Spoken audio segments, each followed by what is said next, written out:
नमस्कार दोस्तों, आज की हमारी कहानी है माता पिता की छाया। जब वे घर पहुंचे तो आग बुझ चुकी थी, लेकिन घर का दृश्य देखकर उनकी सांसें थम गई। घर खंडहर में तब्दील हो चुका था। चारों ओर राख फैली थी। कहीं भी बच्चों का कोई नामो निशान नहीं था। न कोई जली हुई हड्डी, न कोई संकेत। वह लोग पूरी तरह से घबराए हुए थे और पसीने से लथपथ एक माँ की चीखें सुनाई दे रही थी। मेरे बच्चे कहाँ हैं? भगवान, मेरे बच्चों को बचा लो। पिता और माँ दोनों ही टूट चुके थे। दुनिया जैसे खत्म हो गई हो, ऐसा महसूस हो रहा था। आसपास के लोग भी स्तब्ध थे और सहानुभूति से उन्हें देख रहे थे, लेकिन कोई कुछ कहने की स्थिति में नहीं था। आखिरकार ऐसा क्या हुआ था जो चारों तरफ हाहाकार मचा हुआ था? आइए जानते हैं इस कहानी के माध्यम से। प्रकाश जी और विमला जी का परिवार गांव में बहुत सम्मानित था। गांव के लोग उनकी ईमानदारी और मेहनत को देखते हुए हमेशा उनकी सराहना करते थे। उनकी सादगी और विनम्रता ने उन्हें सभी के दिलों में एक विशेष स्थान दिलाया था। गांव के लोग जब भी किसी की सलाह की आवश्यकता महसूस करते तो वे प्रकाश जी के पास ही आते थे। उनकी सोच सुलझी हुई और समझदार थी और वह हमेशा सभी की मदद के लिए तैयार रहते थे। विमला देवी भी गांव की महिलाओं के बीच बहुत प्रिय थी। वह बहुत ही स्नेही और मददगार थी और उनके पास जीवन की हर कठिनाई का समाधान निकालने की अनोखी कला थी। वह महिलाओं को न केवल सिलाई कढ़ाई सिखाती थी, बल्कि उन्हें जीवन के छोटे छोटे पहलुओं पर भी मार्गदर्शन देती थी। उनका धैर्य और सकारात्मक सोच सभी को प्रेरणा देती थी। प्रकाश जी और विमला देवी जी का जीवन कठिनाइयों से भरा हुआ था, परंतु वे दोनों इस बात से संतुष्ट थे कि उनके बच्चे सही दिशा में बढ़ रहे हैं। उनकी छोटी सी दुनिया में खुशी और संतोष का माहौल हमेशा बना रहता था। उनके पास ज्यादा पैसा नहीं था, परंतु उनके दिलों में एक दूसरे के प्रति प्रेम और सहयोग का खजाना था। प्रकाश जी के पास बहुत कम जमीन थी, जो उनके परिवार के लिए पर्याप्त आमदनी नहीं दे पा रही थी। फिर भी वह खेती के माध्यम से जितना हो सके उतना प्रयास करते थे कि घर का खर्चा चल सके। खेत की मिट्टी पर फसल उगाना जितना कठिन था, उतना ही कठिन था अपने सीमित साधनों के साथ अपने परिवार की बुनियादी जरूरतों को पूरा करना। उनके पास कुछ बीघा जमीन थी जो सूखा पड़ने या अत्यधिक वर्षा होने पर अक्सर फसल खराब कर देती थी। इसी कारण उनकी आर्थिक स्थिति कमजोर हो गई थी, परंतु उन्होंने कभी भी मेहनत करना नहीं छोड़ा। प्रकाश जी के साथ साथ उनकी पत्नी विमला देवी भी इस कठिनाई भरे जीवन का महत्वपूर्ण हिस्सा है। साथ ही विमला देवी एक बहुत ही साधारण परंतु दृढ़ महिला थी। उन्होंने अपने पति के साथ कंधे से कंधा मिलाकर इस संघर्ष को जिया। विमला देवी सिलाई और कढ़ाई का काम करके परिवार की मदद करती थी। उनके पास कुछ पुरानी सिलाई मशीन थी, जिसे वह बड़े स्नेह और मेहनत से चलाती थी। गांव की महिलाएं उनसे कपड़े सिलवाने आती थीं और इसी छोटे काम से वह परिवार के आर्थिक संकट को कुछ हद तक कम करने में भी सहायता करती थी। प्रकाश जी और विमला जी का एक बेटा रोहन और एक बेटी काजल थी। दोनों बच्चे बहुत ही संस्कारी और आज्ञाकारी थे। रोहन और काजल की शिक्षा उनके माता पिता के लिए सबसे महत्वपूर्ण थी। प्रकाश जी और विमला जी ने यह ठान लिया था कि चाहे कुछ भी हो जाए, वे दोनों अपने बच्चों को अच्छी शिक्षा देंगे। रोहन पढ़ाई में बहुत होशियार था। वह अपने माता पिता की कड़ी मेहनत को समझता था और जानता था कि उसके पास जो अवसर है वह उसे अपने भविष्य को संवारने के लिए है। वह दिन रात मेहनत करता था और हमेशा कक्षा में अव्वल आता था। उसे गणित और विज्ञान में विशेष रुचि थी। वहीं काजल भी अपनी पढ़ाई में बहुत ध्यान देती थी। वह साहित्य और कला में विशेष रुचि रखती थी और गांव के स्कूल में आयोजित सांस्कृतिक कार्यक्रम में भी हिस्सा लेती थी। प्रकाश जी और विमला जी ने बहुत मुश्किलों के बावजूद रोहन और काजल को स्कूल में दाखिला दिलाया था। दोनों बच्चों को पढ़ने का बहुत शौक था, लेकिन गांव में उच्च शिक्षा की सुविधाएं नहीं थी। फिर भी उन्होंने अपने बच्चों को पढ़ाने के लिए कई बलिदान दिए। प्रकाश जी ने खेती के काम से ही जो थोड़ी बहुत आमदनी होती थी, उसका अधिकांश हिस्सा बच्चों की पढ़ाई में लगा दिया। बिमला जी ने भी अपनी सिलाई कढ़ाई के काम से जो भी पैसा कमा पाती थी, उसे बच्चों की शिक्षा के लिए बचाती थी। गांव में जीवन वैसे भी मुश्किल था और प्रकाश जी के परिवार के लिए यह और भी ज्यादा कठिन था, क्योंकि उनकी जमीन से बहुत कम उत्पादन होता था। कई बार तो फसलें खराब हो जाती थी और या फिर मौसम की मार से पूरी फसल ही नष्ट हो जाती थी। ऐसे में कई बार उधार लेकर काम चलाना पड़ता था, परंतु प्रकाश जी और बिमला जी ने कभी हार नहीं मानी।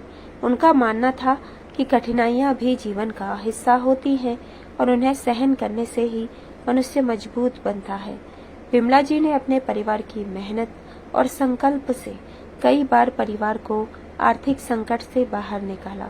जब भी जरूरत पड़ती, वह अपने सिलाई कढ़ाई के काम को बढ़ाने की कोशिश करती ताकि परिवार का खर्च चल सके। गांव में लोग उनकी मेहनत और समर्पण की प्रशंसा करते थे।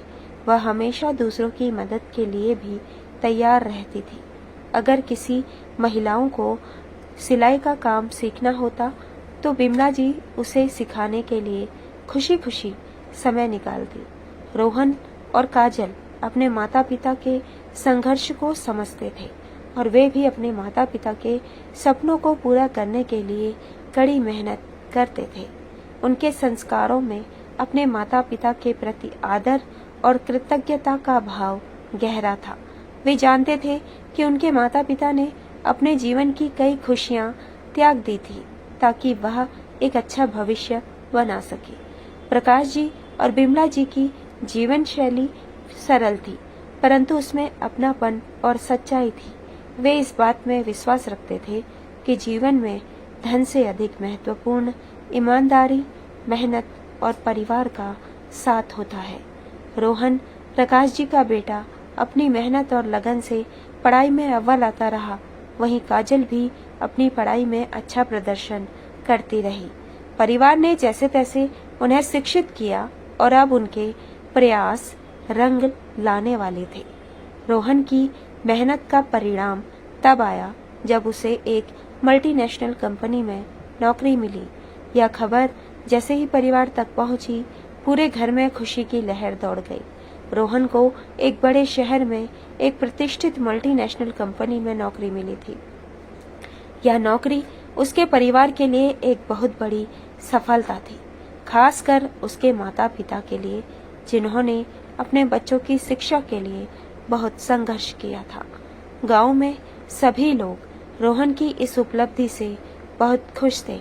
प्रकाश जी और बिमला जी के गर्व का तो ठिकाना नहीं था।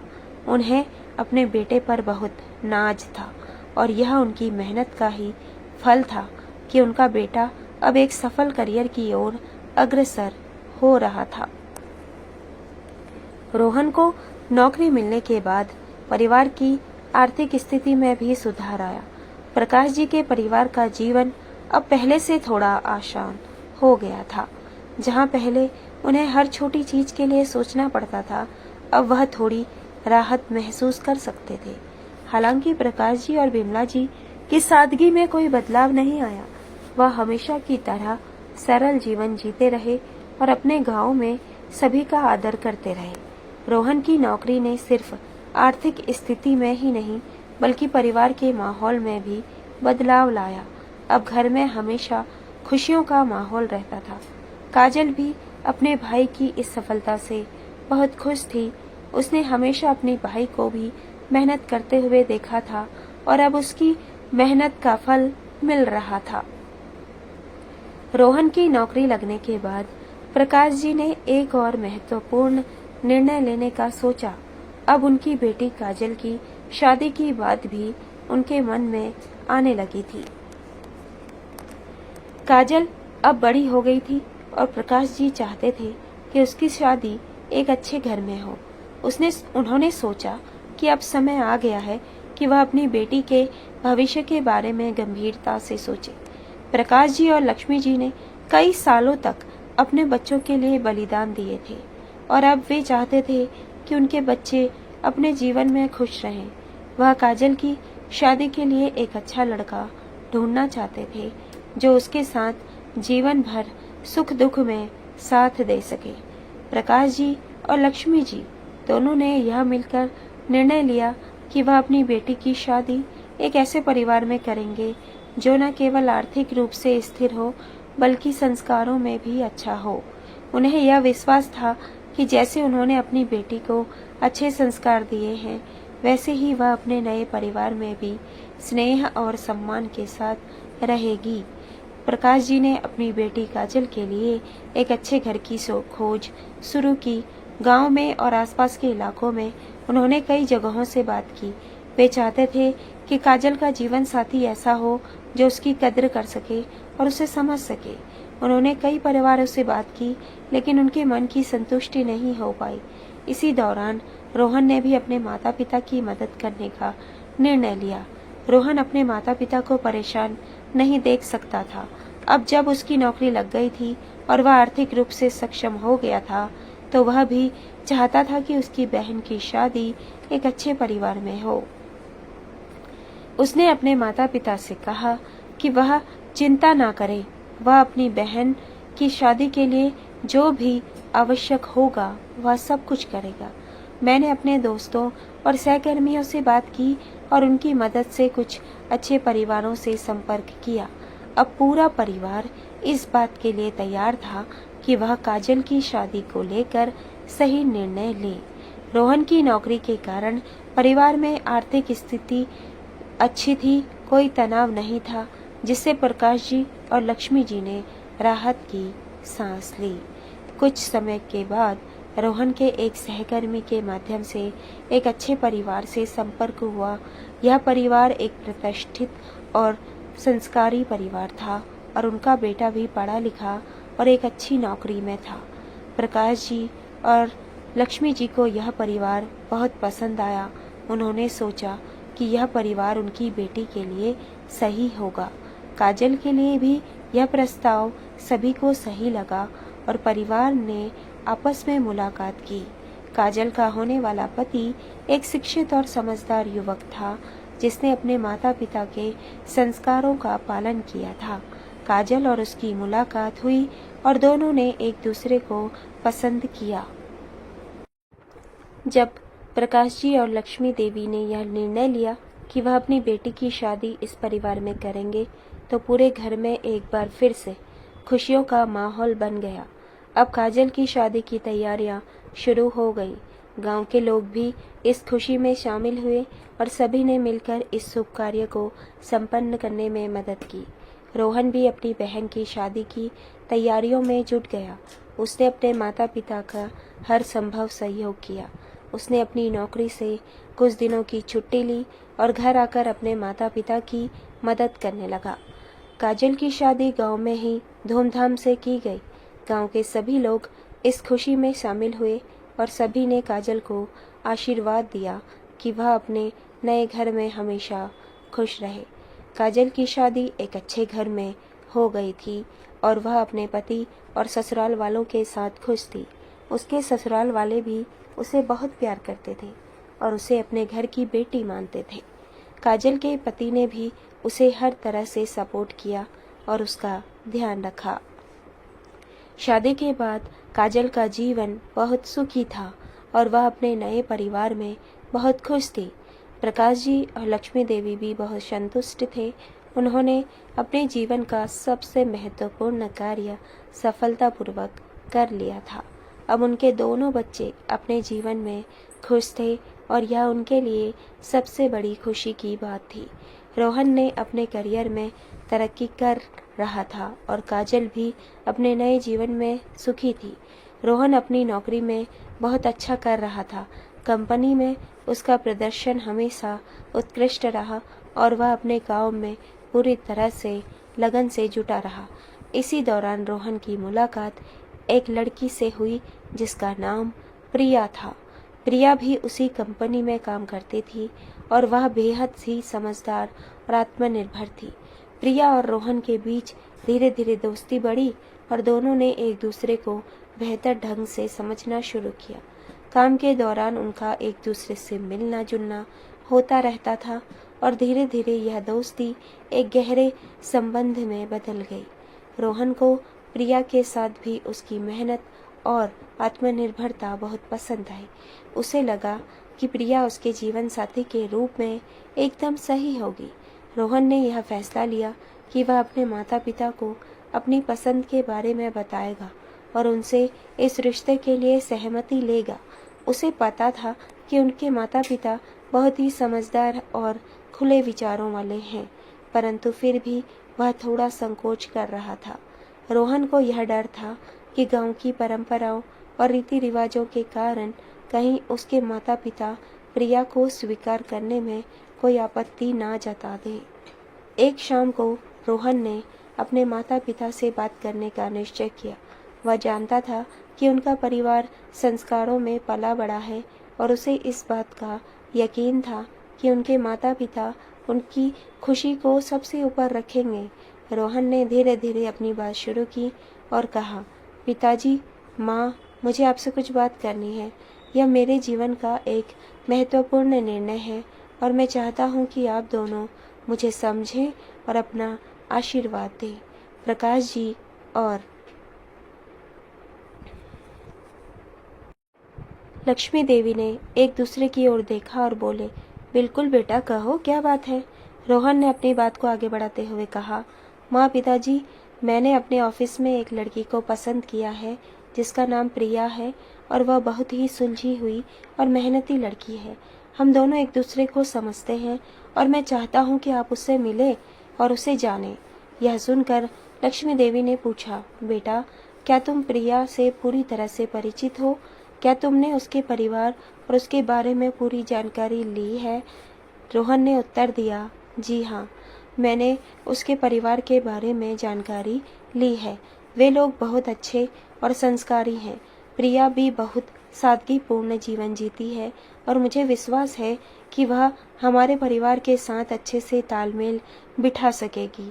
प्रकाश जी ने भी गंभीरता से रोहन की बात सुनी और बोले, बेटा, अगर तुमने अपने जीवन साथी का चुनाव सोच समझकर किया है और तुम्हें यकीन है कि प्रिया हमारे परिवार के संस्कारों और मूल्यों को समझेगी, तो हमें कोई आपत्ति नहीं है। हमारा आशीर्वाद हमेशा तुम्हारे साथ है। रोहन की खुशी का ठिकाना नहीं रहा। उसे अपने माता पिता से यही उम्मीद थी कि वे उसकी पसंद को स्वीकार करेंगे और उन्हें प्रिया के साथ शादी करने की अनुमति देंगे। प्रिया ने अपने सादगीपूर्ण व्यवहार और आदर भाव से प्रकाश जी और लक्ष्मी देवी का दिल जीत लिया। लक्ष्मी देवी ने प्रिया को कुछ घरेलू और पारिवारिक बातों पर चर्चा की और उन्हें प्रिया का जवाब बहुत पसंद आया। प्रिया न केवल अपने काम में कुशल थी, बल्कि वह पारिवारिक जिम्मेदारियों को भी बखूबी समझती थी। रोहन की शादी प्रिया से हो गई, जो एक पढ़ी लिखी, आत्मनिर्भरता और आधुनिक सोच वाली लड़की थी। प्रिया और रोहन का रिश्ता बहुत ही प्यारा और आपसी समझदारी पर आधारित था। दोनों ने एक दूसरे के साथ जीवन की नई यात्रा शुरू की। कुछ सालों में उनके परिवारों में 2 नन्हे मेहमानों का भी आगमन हुआ। जब प्रिया और रोहन के घर में उनकी पहली संतान, एक प्यारी सी बेटी का जन्म हुआ, तो उनके जीवन में खुशियों की लहर दौड़ गई और यह उनका पहला बच्चा था और वे दोनों बहुत उत्साहित हैं।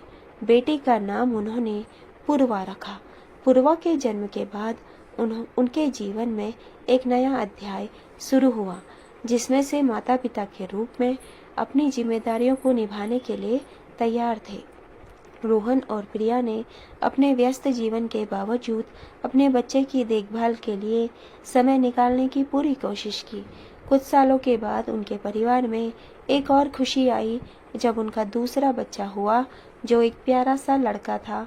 उसका नाम उन्होंने पूरब रखा। अब उनके परिवार में 4 सदस्य हो गए थे और उनकी जिंदगी पहले से भी ज्यादा खुशहाल हो गई थी। रोहन और प्रिया दोनों अपने बच्चों के पालन पोषण में पूरी तरह से लगे हुए थे। रोहन और प्रिया की शादी के बाद वे शहर में ही रहने लगे थे, क्योंकि रोहन की नौकरी शहर में थी और प्रिया भी वहीं काम करती थी। उनके माता पिता प्रकाश जी और लक्ष्मी देवी गांव में ही रहते थे। शुरुआत में जब रोहन और प्रिया की शादी हुई थी तो वह अपने माता पिता से मिलने गांव आते थे, लेकिन समय के साथ उनकी मुलाकातें कम होती गई। अब रोहन अपनी नौकरी और परिवार की जिम्मेदारियों में इतना व्यस्त हो गया था कि वह बहुत कम ही समय गांव जा पाता था। हालांकि वह अपने माता पिता से फोन पर बातचीत करता रहता था, लेकिन व्यक्तिगत रूप से मिलने का समय कम ही मिल पाता था। प्रकाश जी और लक्ष्मी देवी अपने बेटे और बहू से मिलने के लिए तरसते रहते थे, लेकिन वह समझते थे कि अब रोहन की अपनी जिम्मेदारियां हैं और उसे समय निकालना मुश्किल हो जाता है। कुछ समय के बाद रोहन को एहसास हुआ कि वह अपने माता पिता से दूर रहकर उनके साथ वह समय नहीं बिता पा रहा है जिसकी उन्हें जरूरत है। उसे यह भी समझ आया कि उसके माता पिता अब बुजुर्ग हो गए हैं और उन्हें उसकी देखभाल की जरूरत हो सकती है। उसने यह निर्णय लिया कि वह अपने परिवार के साथ गांव जाकर कुछ दिन अपने माता पिता के साथ बिताएगा। रोहन ने अपने माता पिता से फोन पर बात की और उन्हें बताया कि वह प्रिया और बच्चों के साथ गांव आ रहा है। यह सुनते ही प्रकाश जी और लक्ष्मी देवी की खुशी का ठिकाना नहीं रहा। वह दोनों बहुत उत्साहित हुए और बेसब्री से उस दिन का इंतजार करने लगे जब वे अपने बेटे और बहू और पोता पोती से मिलेंगे। रोहन ने प्रिया और अपने दोनों बच्चों को लेकर गांव का सफर शुरू किया। बच्चों के लिए यह पहली बार था जब वे अपने दादा दादी से मिलने जा रहे थे और उन्हें यह जानने की भी बड़ी उत्सुकता थी कि गांव का जीवन कैसा होता है। शहर की चकाचौंध से दूर यह यात्रा उनके लिए एक नई और रोमांचक अनुभव होने वाली थी। जैसे ही रोहन अपने परिवार के साथ गांव पहुंचा, प्रकाश जी और लक्ष्मी देवी ने उनका दिल खोलकर स्वागत किया।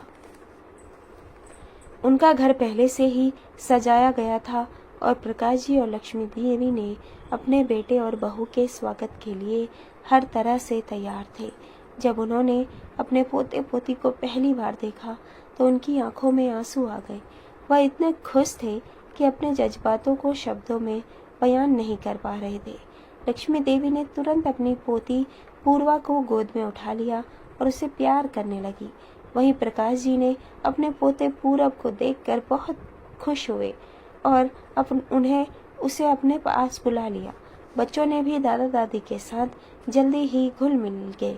उनके मन में अब गांव की सरलता और स्नेह का असर साफ दिखने लगा था। रोहन और प्रिया के बच्चों के लिए गांव का जीवन एकदम नया था।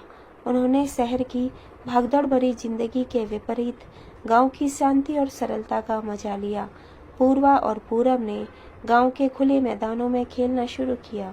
वह खेतों में घूमते जानवरों को देखकर बहुत खुश होते थे। प्रकाश जी और लक्ष्मी देवी ने अपने पोते पोतियों को गांव की सादगी और वहां के जीवन के बारे में सिखाना शुरू किया। उन्हें खेतों की सैर पर ले गए, जहां बच्चों ने फसलों को उगते हुए देखा और खेती के कामों के बारे में भी सीखा।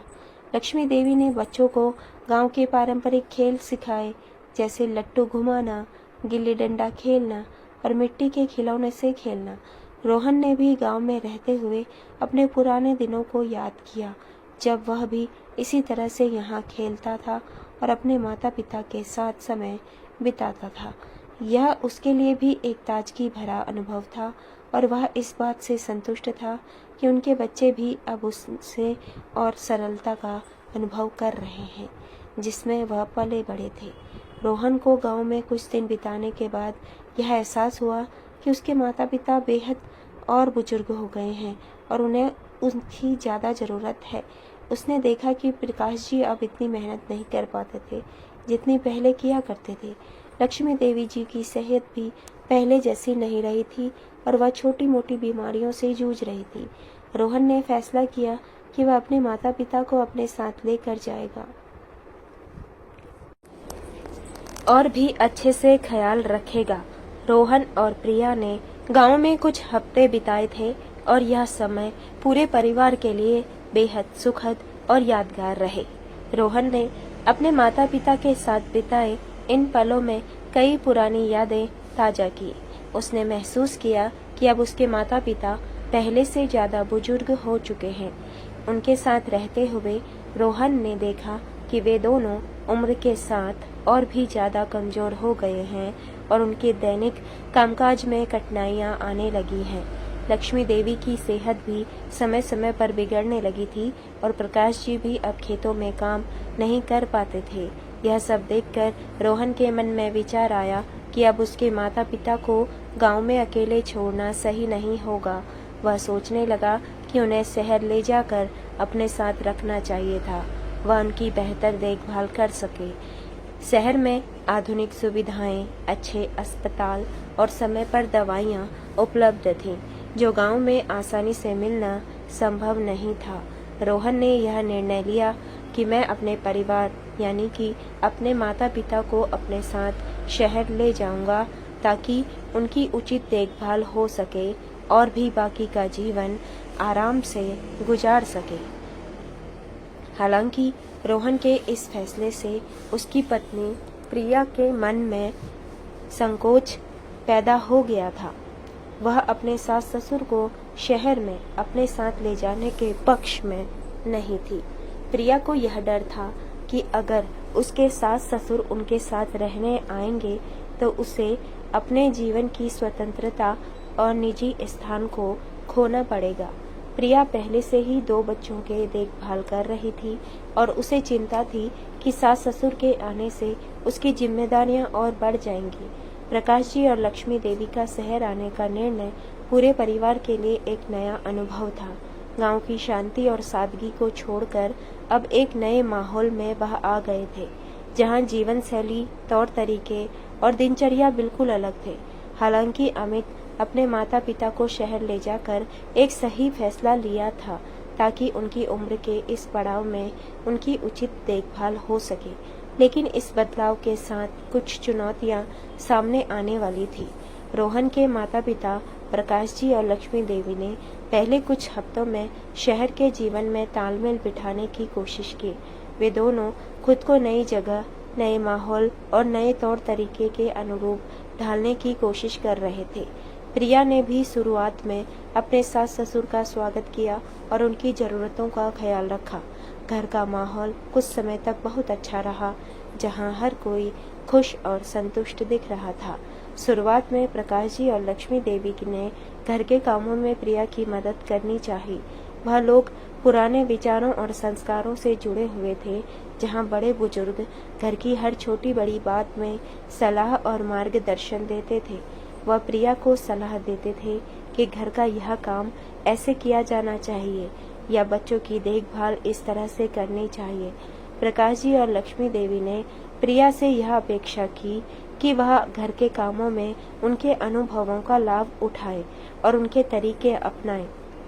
हालांकि प्रिया आधुनिक विचारधारा की महिला थी, वह शिक्षित थी और उसे स्वतंत्रता से जीवन जीने की आदी थी।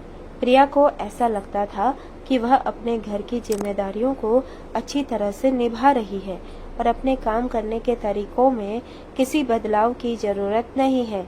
उसने महसूस किया कि उसके सास ससुर उसे अनावश्यक रूप से रोक रहे हैं और यह बात उसके लिए धीरे धीरे असहज होती जा रही थी। प्रकाश जी और लक्ष्मी देवी का इरादा कभी भी प्रिया को नीचा दिखाने का नहीं था, बल्कि वह अपने अनुभवों के आधार पर उसे सलाह देना चाहते थे ताकि घर की व्यवस्था और बच्चों की देखभाल में कोई कमी न रहे। लेकिन प्रिया के मन में यह बात बैठ गई थी कि उनके लगातार टोकने से उसकी स्वतंत्रता पर सवाल उठ रहे थे।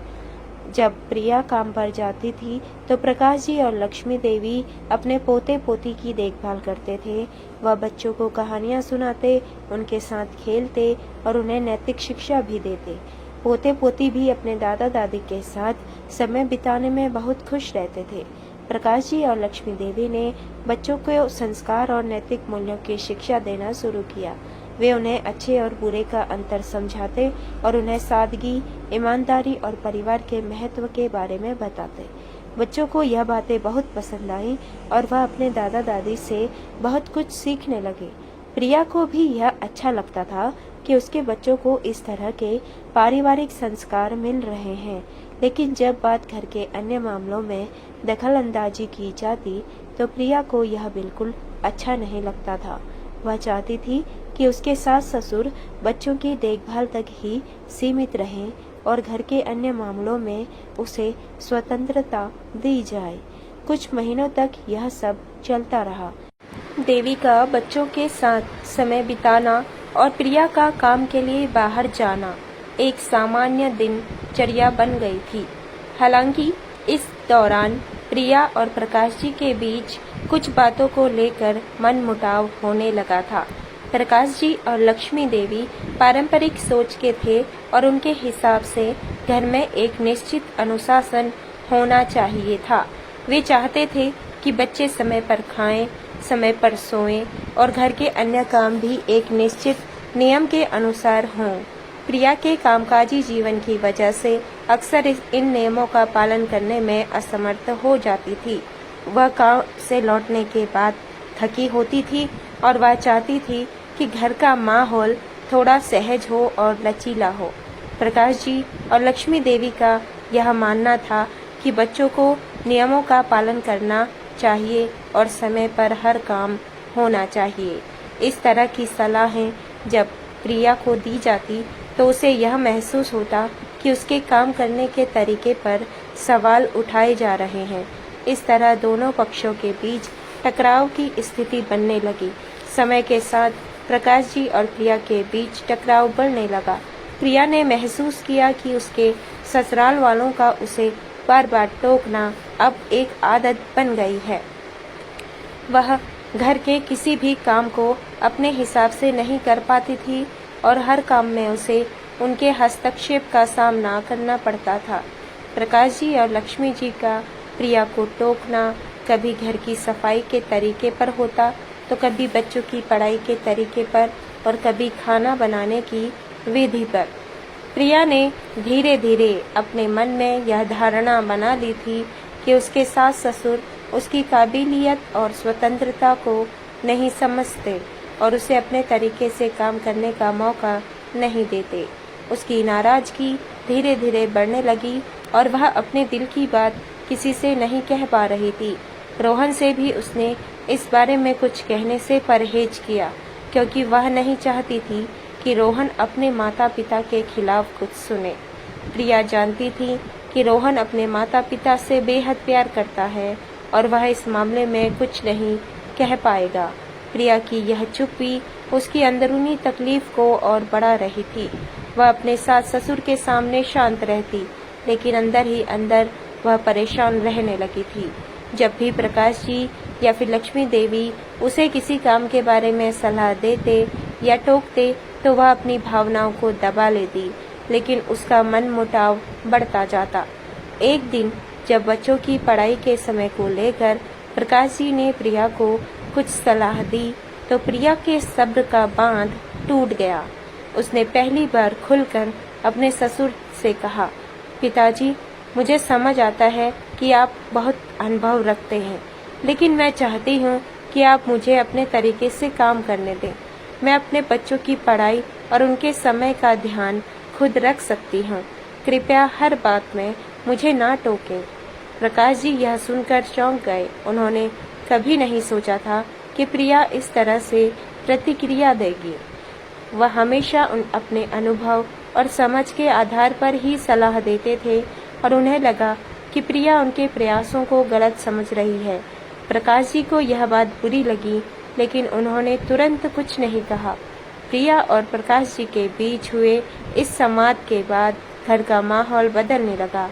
प्रिया अब खुलकर अपने सास ससुर के साथ मतभेदों को व्यक्त करने लगी।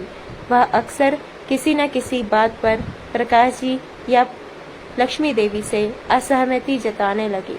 प्रकाश जी और लक्ष्मी देवी भी अब महसूस करने लगे कि उनके और प्रिया के बीच दूरी बढ़ रही है। लक्ष्मी देवी ने कई बार कोशिश की कि वह प्रिया से बात करके उसकी मन की बात समझे, लेकिन प्रिया अब खुलकर उनसे भी दूरी बनाए रखने लगी। घर में धीरे धीरे एक तनावपूर्ण माहौल बनने लगा, जहां हर किसी के बीच कुछ न कुछ असहमति वाला माहौल रहता था।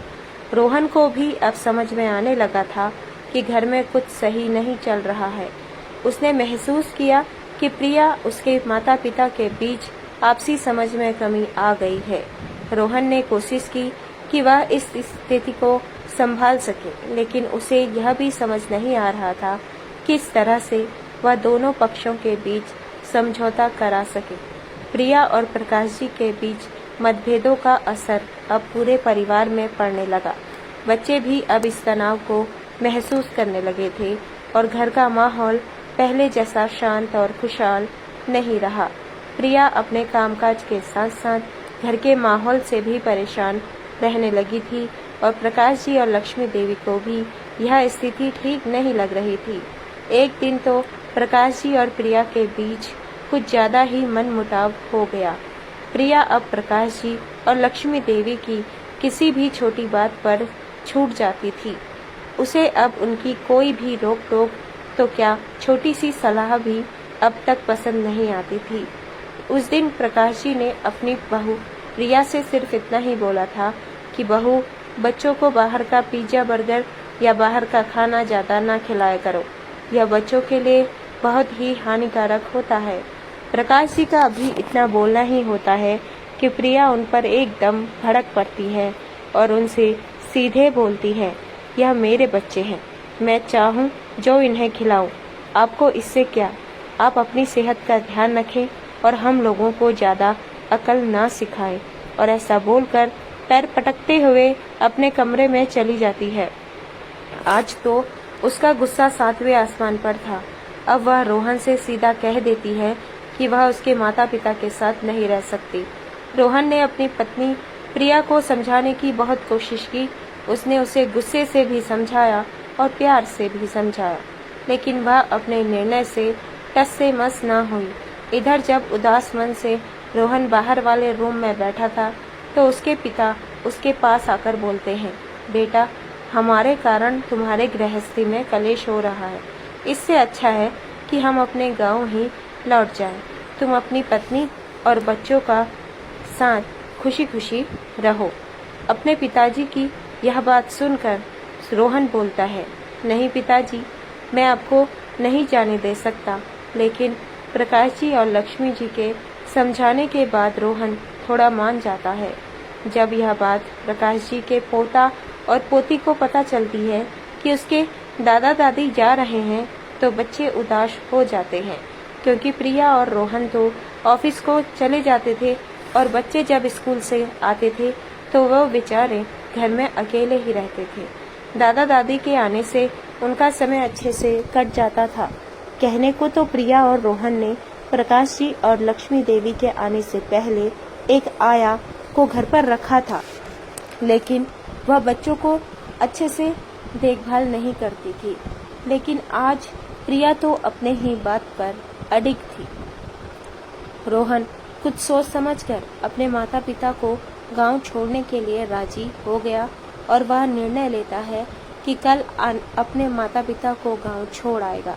अगले दिन रोहन ऑफिस की छुट्टी लेकर अपने माता पिता को गांव छोड़ आता है। प्रकाश जी और लक्ष्मी देवी के घर से चले जाने के बाद उनके पोता पोती बहुत उदास रहने लगते हैं। 1-2 दिन के बाद जब पूर्वा से बात कर रहा था, दीदी, दादा दादी चले गए, अब हम लोग कैसे रहेंगे? मुझे डर लगता था तो मैं उनको अपने पास पकड़कर सो जाता था। तब पूर्वा बोली, वह तो है, लेकिन अब मजा भी बहुत आएगा। यह लोग तो जब हम लोग बदमाशी करते थे तो डराते थे, लेकिन आया तो दिन रात मोबाइल देखती रहती है, हमें अब कोई नहीं डांटेगा। प्रिया की बेटी खुश होती हुई बोली, लेकिन जब हमें भूख लगती थी तो दादी हमें कितनी अच्छी अच्छी चीजें बनाकर खिलाती थी। हलवा खाने में कितना मजा आता था। अरे दादी तो केवल हेल्दी और बोरिंग चीजें ही खिलाती थी। उनके जाने के बाद हमें भूख लगेगी तो मम्मी हमें पिज्जा बर्गर मंगा कर देगी, क्योंकि मम्मी को तो यह सब बनाना आता ही नहीं है। उनकी बातें सुनकर प्रिया सोच में पड़ गई। इन सब बातों की तरफ उसका ध्यान ही नहीं गया था कि वह बच्चों की बातों को और गौर से सुनने लगी। उसकी बेटी उसके बेटे से थोड़ी सी बड़ी थी। ऐसा लग रहा था जैसे वह मम्मी को सुनाने के लिए जोर से बोल रही थी। वह बोल रही थी, याद है पिछली बार दादा दादी नहीं थे तो आया ने अपने बॉयफ्रेंड को बुला लिया था। हम लोग यह बात मम्मी को नहीं बताएं, इसके लिए उसने हमें बहुत सारी चॉकलेट भी दिए थे। अब तो उसका बॉयफ्रेंड रोज ही आएगा। बेटी की यह बात अभी पूरी भी नहीं हुई थी कि प्रिया सोच में पड़ गई कि उसने कोई गलत कदम तो नहीं उठाया है। उसने अपने बच्चों की बातों को गौर से सुना, तब उसे महसूस हुआ कि घर में बड़ों का होना कितना जरूरी है। आज बच्चों की बात सुनकर उसका मन ऑफिस में भी नहीं लग रहा था। उसे रह रहकर अपने बच्चों की याद आ रही थी। 5 दिन तो ऐसे ही कट गए। वह सोच रही थी कि इस संबंध में क्या रोहन से फिर से बात की जाए, लेकिन उसे डर लग रहा था कि अगर अब रोहन से कहा कि वह अपने मम्मी पापा को यहाँ बुला ले तो वह उस पर बहुत गुस्सा करेगा, क्योंकि उसने कहीं ना कहीं उसके माता पिता का अपमान तो किया ही था। इसीलिए वह कुछ समझ नहीं पा रही थी कि वह करे तो अब क्या करे। इधर बच्चों के स्कूल की छुट्टियां शुरू हो चुकी थी और पूरब और पूर्वा घर पर अकेले ही रहते थे। रोहन और प्रिया उन्हें सुबह घर में ताला लगाकर छोड़ जाते और एक चाबी बच्चों को देकर जाते ताकि वह किसी ज़रूरत पर दरवाज़ा खोल सके। साथ ही वे मोबाइल भी देकर जाते ताकि कोई भी समस्या हो तो बच्चों को कॉल कर सके। एक दिन जब प्रिया और रोहन दोनों ऑफिस में थे, पूरब ने अपने YouTube पर देखे गए कुछ वैज्ञानिक प्रयोग करने का सोचा।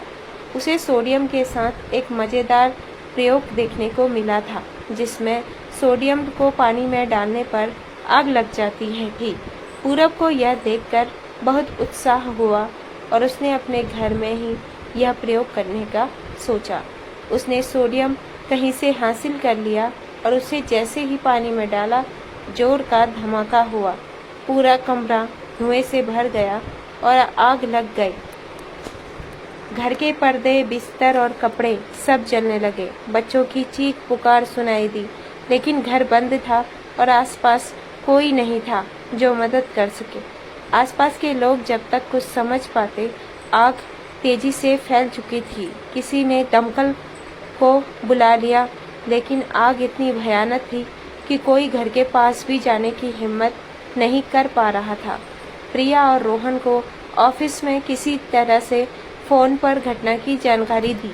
दोनों घबराए हुए तुरंत घर की ओर भागे। रास्ते भर प्रिया के मन में तरह तरह के ख्याल आ रहे थे। मेरे बच्चे, क्या यह सुरक्षित होंगे?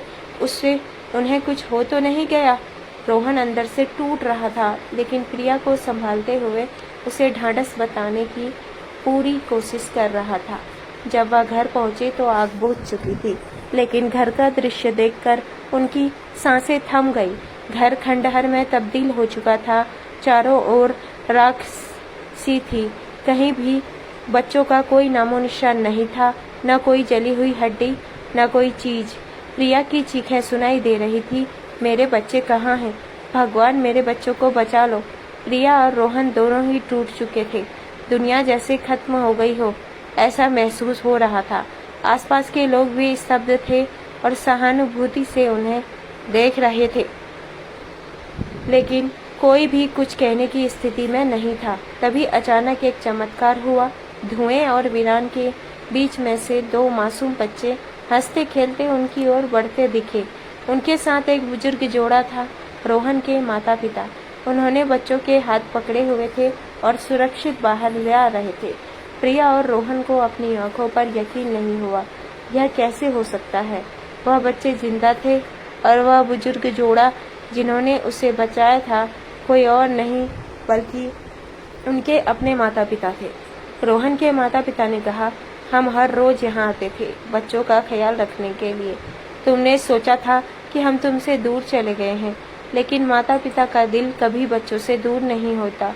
मेरे बेटे ने हम दोनों को गांव जाने ही नहीं दिया। उसने हमें यहीं पर एक पास में कमरा दिला दिया था, जिससे वह हम लोगों की देखभाल कर सके।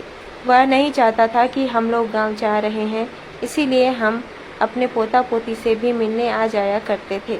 लेकिन हमने यह बात उन दोनों को तुम्हें बताने से मना किया था। आज अगर हम नहीं होते तो शायद।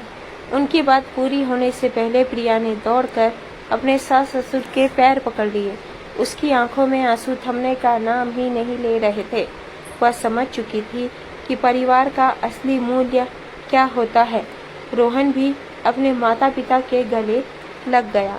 प्रिया ने महसूस किया कि जिन लोगों को उसने बोझ समझा था, वही असल में उनके जीवन के संरक्षक थे। उस दिन से प्रिया ने ठान लिया था कि अब वह कभी अपने सास ससुर से अलग नहीं रहेगी। समझ गई थी कि परिवार का प्यार, सम्मान और सहारा सबसे बड़ी दौलत होती है। अब सब साथ में रहते थे, एक संयुक्त परिवार की तरह। हर दिन एक नए सिरे से शुरू होता था, जहां सभी एक दूसरे के साथ थे और यह जान चुके थे कि असली खुशी केवल साथ रहने और एक दूसरे की परवाह करने में है। अब प्रिया को अपने सास ससुर की टोका टाकी बिल्कुल भी खराब नहीं लगती थी, बल्कि वह उनके अनुभवों से बहुत कुछ सीख ले रही थी। तो दोस्तों, ये थी आज की कहानी। आपको कैसी लगी? आप कमेंट बॉक्स में लिखकर हमें ज़रूर से अपनी राय बताइएगा। और हाँ, चैनल पर नए हैं तो चैनल को सब्सक्राइब करना ना भूलिएगा। मिलते हैं अगली कहानी में नए विचारों के साथ, नई उम्मीद के साथ। तब तक अपने माता पिता के साथ रहिए, उनका ध्यान रखिए और खूब सारा आशीर्वाद पाए। धन्यवाद।